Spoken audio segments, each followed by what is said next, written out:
jujur mudah, menyenangkan, dan pastinya seru.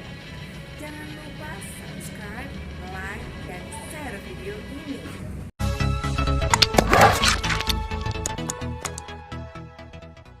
Anak-anakku semuanya, kita tahu kemerdekaan Indonesia dicapai dengan cara yang tidak mudah. Puncak kemerdekaan Indonesia dikumandangkan pada tanggal 17 Agustus 1945. Namun, ada satu peristiwa penting yang tidak boleh kita lupakan. Peristiwa ini adalah perjuangan para pemuda masa lampau untuk mensegerakan terjadinya kemerdekaan Indonesia. Anak-anak semuanya, inilah dia kita simak peristiwa Rengas Dengklok dan perumusan teks proklamasi.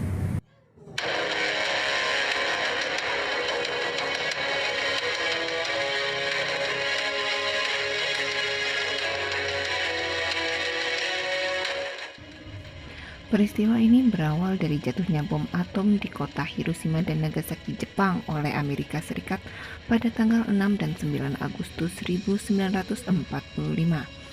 Dua operasi pengeboman ini menewaskan sedikitnya 129.000 orang. Disinilah seluruh dunia tahu begitu terpuruknya Jepang. Mendengar kabar tersebut, Indonesia termasuk golongan muda sepakat untuk menyegerakan pelaksanaan kemerdekaan Republik Indonesia. Perjuangan menuju proklamasi kemerdekaan Indonesia memuncak karena dorongan golongan muda.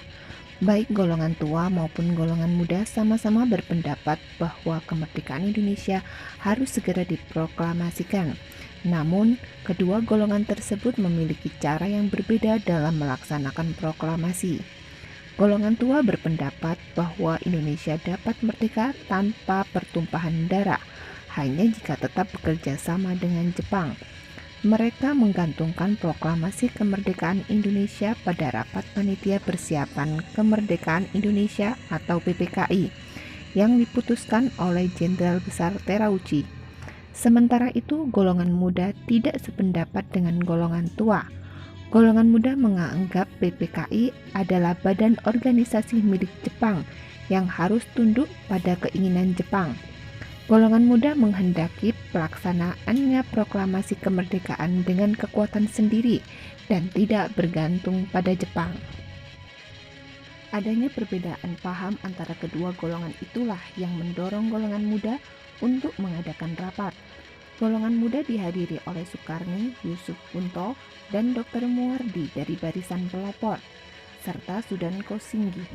Rapat itu dilaksanakan pada dini hari tanggal 16 Agustus 1945 di Asrama Baperpi, Jalan Cikini 71, Jakarta. Adapun hasil keputusan rapat tersebut adalah melarikan Bung Karno dan Bung Hatta ke Rengas Dengklok agar tidak terkena pengaruh Jepang. Golongan muda mendesak Soekarno-Hatta agar cepat memproklamasikan kemerdekaan Indonesia. Sementara itu di Jakarta, antara Ahmad Subarjo dari golongan tua dan Wikana dari golongan muda tercapai kata sepakat bahwa proklamasi kemerdekaan harus dilaksanakan di Jakarta. Ahmad Subarjo dari golongan tua memberikan jaminan bahwa selambat-lambatnya esok harinya tanggal 17 Agustus 1945, Soekarno-Hatta akan memproklamasikan kemerdekaan Indonesia. Adapun hasil kesepakatan itu juga menyebutkan bahwa Laksamana Tadashi Maeda bersedia menjamin keselamatan mereka selama di rumahnya dalam perumusan teks proklamasi. Atas keputusan tersebut, Soekarno-Hatta dijemput dan dikembalikan lagi ke Jakarta menuju rumah Laksamana Tadashi Maeda. Menjelang pagi tanggal 17 Agustus 1945, teks proklamasi dirumuskan oleh Insinyur Soekarno, Dr. Andes Muhammad Hatta, dan Ahmad Subarjo yang disaksikan oleh Sayuti Melik, Sukarni, BM Diah, dan Sudiro. Teks tersebut kemudian diketik oleh Sayuti Melik.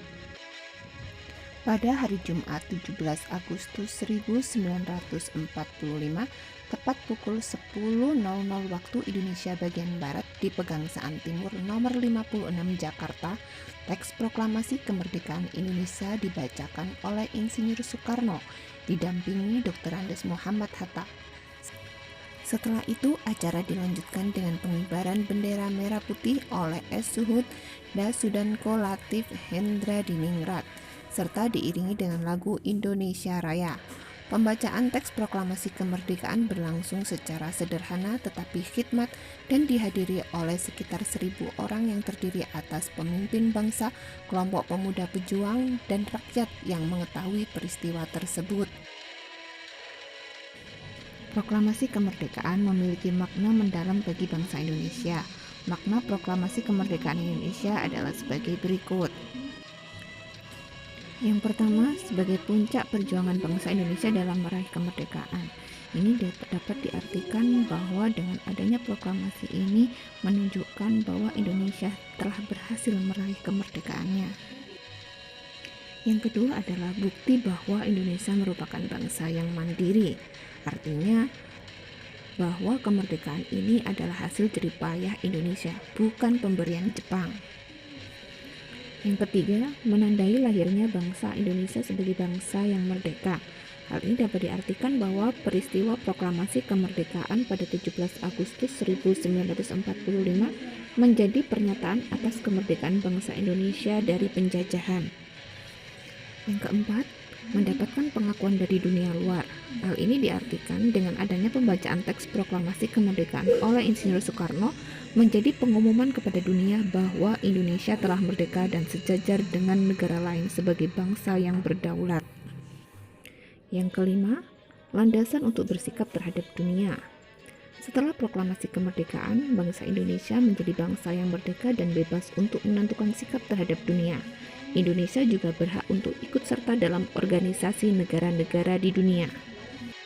Peristiwa proklamasi kemerdekaan Indonesia ini dimaknai sangat mendalam bagi bangsa Indonesia ini.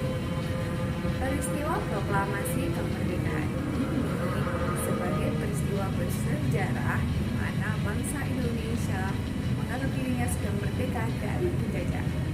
Nah, sekarang sebagai seorang pelajar, bagaimana kita memaknai peristiwa proklamasi tersebut? Yuk kita renungkan.